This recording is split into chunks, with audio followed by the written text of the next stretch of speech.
been called the colored men's paradise. Whether this sobriquet was given to the national irony by a member of the handicapped race, as he reviewed some of his own persecutions and rebuffs, or whether it was given immediately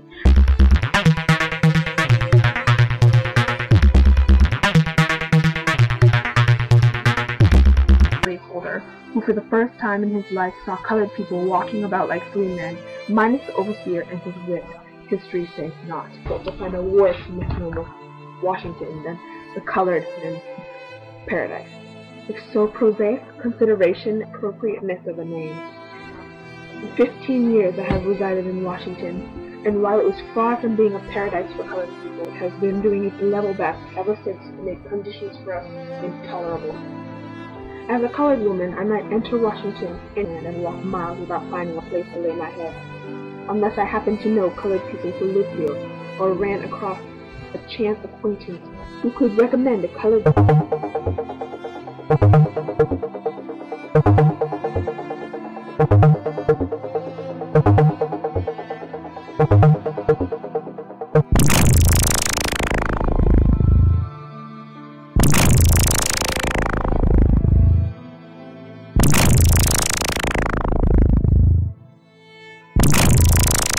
boarding house to me, I should be obliged to spend the entire night wandering about.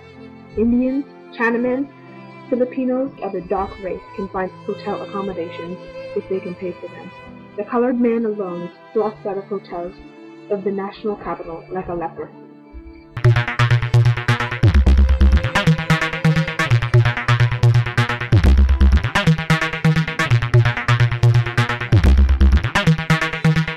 As a colored woman, I might walk from the Capitol to the White House, ravenously hungry and abundantly supplied with money with which to purchase a meal, but I would be permitted to take a morsel of food if it was patronized by white people, unless I were willing to sit behind the screen. As a colored woman,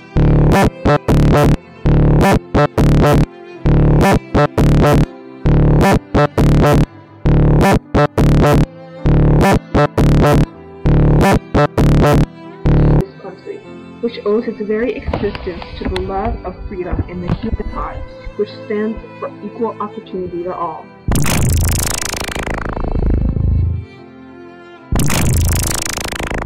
The Jim Crow section of an electric car, which starts from the very heart of the city, midway between the Capitol and the White House. Humiliated, I am cast into jail and forced to pay a fine for violating the Virginia laws. As a colored woman, I may enter without receiving that welcome which as a human being I have the right to expect in the sanctuary of God.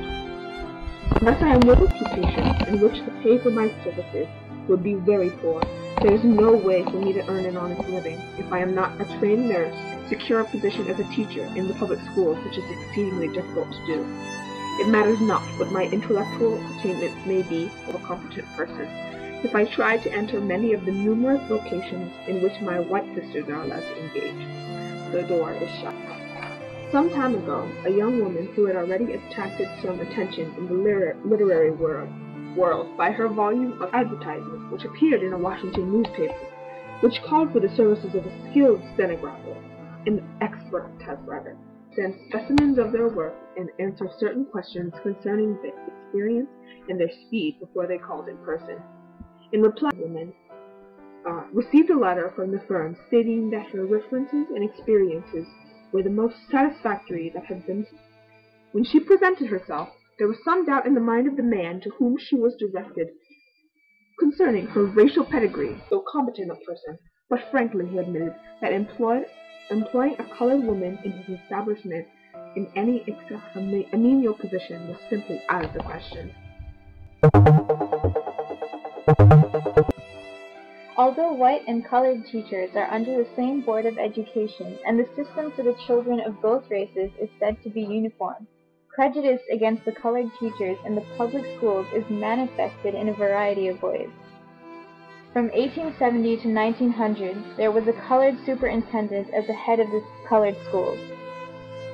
During all that time, the directors of the cooking, sewing, physical culture, manual training, music and art departments were colored people. 6 years ago, a change was inaugurated.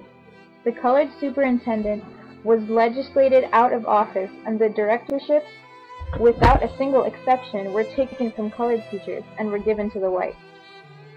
Now, no matter how competent or superior the colored teachers in our public schools may be, they know that they can never rise to the height of a directorship, can never hope to be more than an assistant, and receive the meager salary therefore, unless the present regime is radically changed.